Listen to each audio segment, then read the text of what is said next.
Hello engineers. आज हमारा day 57 है और आज तारीख भी 6 अप्रैल हो चुकी है। ये हमारी मार्क्स बूस्टर सीरीज़ है। इसमें क्या है कि हम लोग मार्क्स इंप्रूवमेंट करने की फुल कोशिश करेंगे, जिसमें हम लोग मोस्ट इंपॉर्टेंट चैप्टर सबसे पहले इसमें हम लोग अपने इंपॉर्टेंट टॉपिकों को सबसे पहले लेंगे ताकि चीज़ें जल्दी से कवर हो जाएं। इसलिए ये सीरीज़ बनाई गई है ताकि जो मार्क्स है एकदम ग्रेजुअली इंक्रीज़ हम लोग कर सकें। तो कल के टास्क में क्या किया था कि जो भी हमारे बैकलॉग्स थे वो हम लोगों को क्लियर करने थे। आई होप सबने क्लियर कर लिए होंगे, किसी का भी कुछ भी बैकलॉग बचा नहीं होगा, क्योंकि बहुत इंपॉर्टेंट चीज़ें हम लोग कवर कर रहे हैं। अगर हम लोग कुछ चीज़ छोड़ते हैं तो वो बहुत ज़्यादा दिक्कत देगी आगे चल के, और फिर उस चीज़ को हमको रिवाइज़ भी करना है। इसीलिए हम थोड़ा थोड़ा अभी संडे तक हम लोग दो सब्जेक्ट के 2 चैप्टर ले रहे हैं। मंडे से हम लोग 3 चैप्टर लेने लग जाएंगे, क्योंकि अब 2 चैप्टर लेने से कम नहीं चलेगा, 3 चैप्टर या 4 चैप्टर लेकर ही चलने पड़ेंगे स्पीड से, ताकि चीज़ें जल्दी जल्दी कवर हो जाए, क्योंकि टाइम बहुत कम बचा है हमारे पास में। अगर इस तरीके से करेंगे तभी चीज़ें अच्छे से कवर हो पाएंगी। तो आज करंट अफेयर में सबसे पहले हम लोग क्या करना है कि मार्च का करंट अफेयर। कल क्या था कि हम लोग को चीज़ें रिवाइज़ करनी थी और फिर पूरी बैकलॉग क्लियर करनी थी। तो बहुत सारे लोग फरवरी तक का ही कर पाए, मार्च तक का नहीं कर पाए। तो आज टाइम है हमारे पास में कि मार्च की जो करंट अफेयर है वो हम लोग कंप्लीट कर सकें। तो वो कंप्लीट करने के हमारे पास 3 तरीके हैं। सबसे पहला तरीका है यूट्यूब से सीधे मंथली कंपाइलेशन सर्च करना है हम लोग को, और मंथली कंपाइलेशन हम लोग को पूरा कवर कर लेना है यूट्यूब पर। ध्यान रहे कि इसको 2x या फिर 1.5x में इसी स्पीड में देखना है, क्योंकि उससे कम स्पीड में देखेंगे तो चीज़ें कवर नहीं हो पाएंगी। उसके बाद दूसरा रास्ता है हमारे पास मैगजीन के थ्रू अगर करना चाहें हम तो 2 से 3 पेज में पूरा मंथ का कवर हो जाएगा, तो उससे आसानी से कवर कर लेंगे। अब क्वेश्चन ये आता है कि कौन सी मैगजीन ली जाए, तो सबसे बेस्ट मैगजीन उत्कर्ष की है, या फिर हमारे पास घटना चक्र अगर है तो घटना चक्र की मैगजीन वो भी कवर की जा सकती है।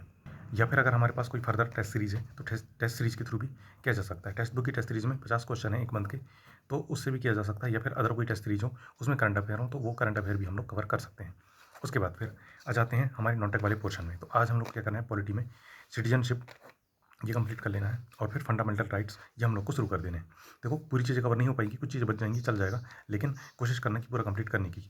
फंडामेंटल राइट बहुत ही इंपॉर्टेंट चैप्टर है, इससे कोई ना कोई क्वेश्चन आ ही जाता है, तो इसलिए बहुत अच्छे से पढ़ना है, और इसके आर्टिकल ये भी हम लोग को पढ़ने हैं। तो ये हम लोग अभी सीरीज़ वाइज पढ़ते रहेंगे। उसके बाद फिर एक साथ रटने के लिए हम लोग 1 2 3 4 इस टाइप से लिख लिख के याद करेंगे, पर अभी क्या है, इसको पढ़ना ज़्यादा जरूरी है। उसके बाद इकोनॉमिक्स में हम लोग नेशनल इनकम पहले भी पढ़े हैं, लेकिन कई लोग कवर नहीं कर पाए थे, तो आज नेशनल इनकम पढ़ देना है। उसके बाद जीएनपी, एनएनपी, जीडीपी, एमएसपी ये चीज़ें पढ़ देनी है, क्योंकि इनसे चीज़ें पूछ लेता है और ये चीज़ें हमको पता होनी चाहिए। तो इन सबको पढ़ने में ज़्यादा टाइम नहीं लगेगा, मुश्किल से मुश्किल 1 घंटा लगेगा और ये सारी चीज़ें कवर हो जाएंगी। तो ध्यान रहे, काफ़ी इंपॉर्टेंट चैप्टर है, क्वेश्चन बन जाता है। पिछली बार नेशनल इनकम से क्वेश्चन आया था, इसलिए क्या है हम लोग इस बार अच्छे से इसको कवर करेंगे।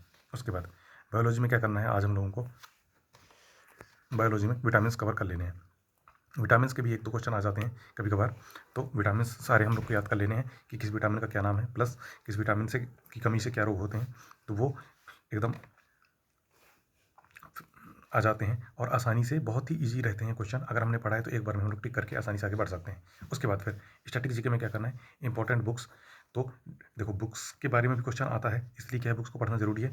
और फिर जैसे रामायण आ गया, तो रामायण के लेखक तो वाल्मीकि जी हैं, ये तो हमको पता है, लेकिन उसके नीचे बहुत सारी चीज़ें आती है कि उर्दू ट्रांसलेशन किसने किया है, इंग्लिश ट्रांसलेशन किसने किया है, तो इस टाइप की चीज़ें हैं, तो ये हम लोग पढ़ लेंगे आज, ताकि जल्दी जल्दी चीज़ें कवर हो जाएं। तो ये कहाँ से पढ़ेंगे हम लोग, ये हम लोग पढ़ेंगे यूट्यूब से पढ़ेंगे। उसके बाद फिर रीजनिंग में आज हम लोग को क्या करना है कि डायरेक्शन वाले क्वेश्चन करने हैं, क्योंकि डायरेक्शन वाले क्वेश्चन थोड़े टाइम ले लेते हैं, इनकी प्रैक्टिस ज़्यादा जरूरी है। डायरेक्ट हम लोगों को क्वेश्चन पढ़ के बनाते जाना है, जैसे कि अगर पता चला कि लेफ्ट है तो लेफ्ट ले लिया, उसके बाद फिर सीधा गए फिर राइट ले लिया, इस टाइप से। फिर फिर इसके रिस्पेक्ट में ये कौन से डायरेक्शन में है, तो इस टाइप के क्वेश्चन आते हैं, तो वो फटाफट हम लोग बना लेंगे ताकि चीज़ें कवर हो जाएंगी। और इसकी क्वेश्चन प्रैक्टिस भी हम लोग आज के आज कर लेंगे। तो देखो जैसे जैसे जीएस में हम लोगों ने सारी चीज़ें पढ़ी, उसके बाद क्या करना है कि 35 मिनट में 50 क्वेश्चन का सेट एक दिया होगा टेस्ट सीरीज में। अगर हमारे पास टेक्स्ट बुक की टेस्ट सीरीज है तो ठीक है, नहीं तो अगर कोई और फर्दर टेस्ट सीरीज है तो उस टेस्ट सीरीज में भी इस टाइप के क्वेश्चन दिए होंगे, तो वो क्वेश्चन हम लोग को कवर कर लेने हैं, क्योंकि इस तरीके से क्वेश्चन लगाना पड़ेगा, तभी जाके आगे काम चलेगा और हमारा टाइम मैनेज होगा। 35 मिनट में जीएस में तो बहुत ज़्यादा हो गया, जीएस के लिए तो 35 मिनट बहुत ज़्यादा है, इसको हम लोग को 15 से 20 मिनट में करना है, उससे ज़्यादा टाइम हमको बिल्कुल भी नहीं देना है। पढ़ना है और टिक मारना है, पढ़ना और टिक मारना है बस। उसके बाद फिर जीएस के लिए क्वेश्चन लगाने के लिए या तो हमारे पास पिनेकल की बुक होनी चाहिए, या तो ब्लैक बुक होनी चाहिए, या तो फिर घटना चक्र की बुक होनी चाहिए। इनमें से कोई एक बुक होनी चाहिए क्वेश्चन प्रैक्टिस करने के लिए। अगर नहीं है तो हम लोग टेस्ट सीरीज के थ्रू भी कर सकते हैं, लेकिन अगर है तो अच्छी बात है। अगर है तो इनसे 50 क्वेश्चन लगा लेना, और अगर नहीं है तो ग्रुप में डली हुई है तो उससे डाउनलोड करके वहाँ से क्वेश्चन लगा सकते हो। पर अगर जैसे लग रहा है कि टाइम वेस्टेज हो रहा है तो ओनली टेस्ट सीरीज के क्वेश्चन लगाओ और ये थ्योरी पढ़ो, बस हो गया। बाकी कोई एक्स्ट्रा चीज़ें पढ़ने की कोई जरूरत नहीं है, क्योंकि हमारे पास वैसे ही टाइम बहुत कम है और टेक्निकल पे हमको ज़्यादा फोकस करना है। नॉन टेक पे तो करना ही करना है, पर टेक्निकल हमारा कोर है। टेक्निकल पे अगर हम लोग ध्यान नहीं देंगे तो उस पर नंबर नहीं आएंगे, तो फिर वो अल्टीमेटली हम लोग को बहुत ज़्यादा नुकसान कर जाएगा। इसलिए क्या टेक्निकल पे ध्यान देना काफ़ी ज़्यादा जरूरी है। उसके बाद रीजनिंग में हम लोग को क्या करना है कि डायरेक्शन वाले क्वेश्चन तो हम लोग कर लेंगे। उसके बाद फिर 35 मिनट और 50 क्वेश्चन जो टेस्ट सीरीज में दिए हुए हैं वो हम लोग को लगा लेने हैं, ताकि टाइम मैनेज हो जाए। इसके लिए 35 मिनट सफिशियंट है। तो कम भी पड़ जाते हैं, लेकिन कोशिश करना है कि 50 क्वेश्चन लगा लें। तो इस तरीके से प्रैक्टिस होती रहेगी तो एक्यूरेसी हमारी ऑटोमेटिक डेवलप हो जाएगी, और जो भी हमारे वीक चैप्टर हैं उसको लिख के हम लोग उसके क्वेश्चन प्रैक्टिस डायरेक्ट फिर कर लेंगे। उसके बाद फिर अगर ये हो जाता है तो पिनेकल की बुक लेनी है और 50 क्वेश्चन प्रैक्टिस हम लोग को कर लेनी है रीजनिंग की। अगर पिनेकल की बुक नहीं है, कोई और बुक है, तो उससे भी रीजनिंग की प्रैक्टिस की जा सकती है। ऐसा कोई थंब रूल नहीं है कि पिनेकल की ही बुक होनी चाहिए, लेकिन मैं एक सोर्स ले रहा हूँ कि पिनेकल की बुक अगर है तो इससे कर लेना। तो इसमें अच्छे खासे एक्सप्लेनेशन दिए हुए हैं। पर अगर अदर कोई बुक है तो उससे कर लेना, या फिर CGL की, CPO की, मतलब SSC की रीजनिंग की जो भी बुक आती है वो बुक से अपन कर सकते हैं। उसके बाद क्या करना है, देखो जैसे ही हमारा ये रीजनिंग और GS का पोर्शन है, आइयो ये कंप्लीट करने की कोशिश करना। आज मैंने काफ़ी टास्क कम दिए हैं, क्योंकि डेली के टास्क बहुत ज़्यादा हो जा रहे थे तो कंप्लीट नहीं हो पा रहे थे। इसलिए थोड़ा सा कम टास्क करने की मैंने कोशिश की है ये GS के पोर्शन में, क्योंकि GS का पोर्शन भी हम लोग नहीं छोड़ सकते हैं। अगर उसको हम लोग छोड़ दिए तो वो हमारा अच्छा खासा लॉस करा देगा, क्योंकि GS 50 नंबर का GS आ रहा है, तो 50 नंबर में कम से कम हमारे 20 नंबर तक तो पहुँचने ही है हमको। तो उतना अगर हम लोग पहुँच रहे हैं तो बहुत है, उससे ज़्यादा कोई पहुँच रहे हैं तो बहुत अच्छी बात है, लेकिन 20 क्वेश्चन मिनिमम मार्क्स हमको रखने पड़ेंगे, तब जाके अच्छा खासा हमारा स्कोर 130 प्लस 140 प्लस इस टाइप से पहुँच जाएगा आराम से। उसके बाद टेक्निकल में आज हम लोग क्या करना है, बहुत ही इंपॉर्टेंट चीज़ें आज हम लोगों को पढ़नी है। सबसे पहले टेक्निकल में हमको पढ़ना है सीमेंट। बहुत इंपॉर्टेंट चैप्टर है, 100% एक ना एक क्वेश्चन इसका आना ही आना है, ध्यान रख ले। अगर ये सीमेंट पढ़ दिए तो एक या दो क्वेश्चन इसके पक्के हैं, और अच्छे से पढ़ दिए तो ये दो क्वेश्चन 100% हमारे सही हो जाएंगे। तो इसके लिए हम क्या करना है, सबसे पहले इसकी थ्योरी पढ़नी है, उसके बाद इसकी क्वेश्चन प्रैक्टिस करनी है, उसके बाद इसके PYQ लगाने हैं। ध्यान रहे 3 साल के PYQ लगाने हैं, उससे ज़्यादा PYQ लगाने की कोई जरूरत नहीं है, फालतू टाइम वेस्टेज होता है। और PYQ रिपीटेड नहीं होते हैं, ये चीज़ लिख के ले लो। मुश्किल से 5 से 10 क्वेश्चन रिपीट होंगे, हो गया। उसके बाद कुछ नहीं होंगे। तो क्वेश्चन नए ही आने हैं, इसलिए क्या है कि थ्योरी अच्छे से पढ़नी है, ताकि नए क्वेश्चन हम लोग लगा सकें। और क्वेश्चन प्रैक्टिस करेंगे तो जो बुक की लैंग्वेज है, जो क्वेश्चन वो पूछता है, तो वो चीज़ें हम लोग को समझ में आने लग जाएंगी। उसके बाद फिर सर्वे में भी इंपॉर्टेंट चैप्टर थ्योरी लाइफ, इससे भी क्वेश्चन आ जाता है, तो इसको भी हम लोग को बहुत अच्छे से करना है। इसको भी थ्योरी प्लस क्वेश्चन प्रैक्टिस। अब क्वेश्चन प्रैक्टिस कहाँ से करें, तो क्वेश्चन प्रैक्टिस करने के हमारे पास दो तरीके हैं, YCT की AE की बुक या फिर JEE की बुक।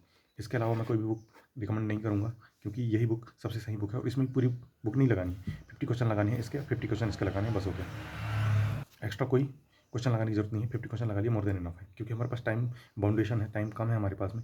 अगर हम ऐसे ही टाइम वेस्टेज करते रह जाएंगे एक ही दो चैप्टरों में, तो उससे कोई फर्दर बेनिफिट नहीं होने वाला है, उससे हमारा लॉस ही होने वाला है। क्योंकि अगर ये दो सब्जेक्ट भले ही हम लोग ले रहे हैं, लेकिन 20% कवर कर रहे हैं, और इसी को हम लोग पढ़ने में पूरा 1 महीना लगा दिए, 2 महीने लगा दिए, तो फिर तो टाइम वेस्टेज हो गया ना 20 नंबर के लिए हम लोग इतना टाइम। और अगर हम लोग थोड़ी थोड़ी चीज़ें पढ़ के बाकी सब्जेक्ट भी कवर कर लिए, तो हमारे कम से कम अच्छे खासे मार्क्स इंप्रूव हो जाएंगे। इसलिए ध्यान रहे कि स्मार्ट वर्क की ज़रूरत है, फालतू टाइम वेस्टेज करने की कोई ज़रूरत नहीं है। अभी अभी हमको एक एक मिनट की कीमत समझनी पड़ेगी, तभी चल के आगे अच्छा खासा आउटपुट हम लोग को मिलेगा।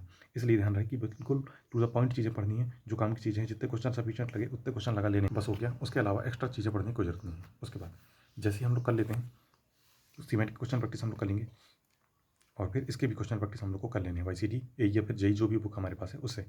उसके बाद फिर 11 तारीख वाली हम लोगों ने पूरे 100 क्वेश्चन लगानी है टेक्निकल के, GS और रीजनिंग पढ़ दी है हम लोगों ने। आज हम लोग क्या करना है कि 10 अक्टूबर को जो हमारा SSC JEE का पेपर हुआ था इवनिंग शिफ्ट का, उसके टेक्निकल के 50 क्वेश्चन, GS के 50 क्वेश्चन और रीजनिंग के 50 क्वेश्चन, ये हम लोग को कर लेने हैं।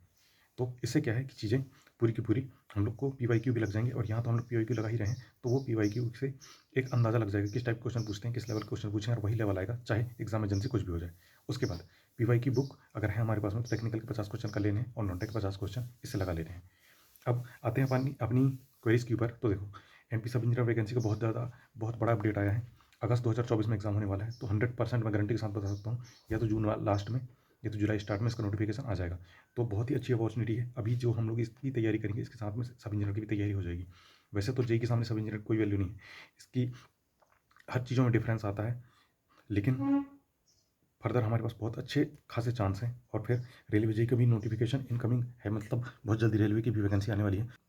तो एक तीर से दो निशाने वाला काम हो रहा है कि अगर हम लोग जेई की तैयारी करते हैं तो हमारी सब इंजीनियर की भी तैयारी हो जाएगी, प्लस हमारी रेलवे जेई की भी तैयारी हो जाएगी। वैकेंसी कोई भी बुरी नहीं होती है, बात रहती है ज़रूरत की। अगर हमको ज़रूरत है तो हम छोटी वैकेंसी भी ले लेंगे, और ज़रूरत नहीं है तो बड़ी वैकेंसी भी नहीं लेंगे। तो बात वही है कि ज़रूरत की बात है। अभी अभी हमको जॉब चाहिए किसी भी हालत में, तो हमारे पास अभी 3 अपॉर्चुनिटी बहुत अच्छी है। और ये सब अपॉर्चुनिटी देखते हुए मुझे लग रहा है कि 100% इस साल अपने को जॉब मिल ही जाएगी। तो बस इसी तरीके से 100% अपना देते रहो, प्रैक्टिस करते रहो, क्वेश्चन लगाते रहो। 100% ये सारे एग्ज़ाम लिख लेंगे हम हमारे पास ये तीनों एग्ज़ामों के जॉइनिंग लेटर रहेंगे। फिर हमारी चॉइस रहेगी कि हमको क्या जॉइन करना है। ध्यान रहे, इस तरीके से तैयारी करनी है कि सब एग्ज़ाम निकले। इस तरीके से नहीं कि एग्ज़ाम में अटक रहे हैं, फिर मतलब किसी भी एग्ज़ाम में नहीं निकल पा रहे हैं, सारे एग्ज़ाम में अटक रहे हैं, नहीं। उसके लिए क्या है कि अच्छे और प्रॉपर वे में सही तरीके से तैयारी ज़रूरी है, और गाइडेंस भी बहुत ज़्यादा ज़रूरी है। तभी ये चीज़ें बिल्कुल क्लियर होंगी। और फिर इंपॉर्टेंट चीज़ें पढ़ो, फालतू की चीज़ें पढ़ने से कोई मतलब नहीं है अभी। और उसके बाद टाइम मिलता है तो सारी चीज़ें कवर कर लो, ज्ञान बढ़ा लो, सब चीज़ें काम आ जाएंगी। तो मिलते हैं कल एक न्यू टास्क के साथ में। ओके।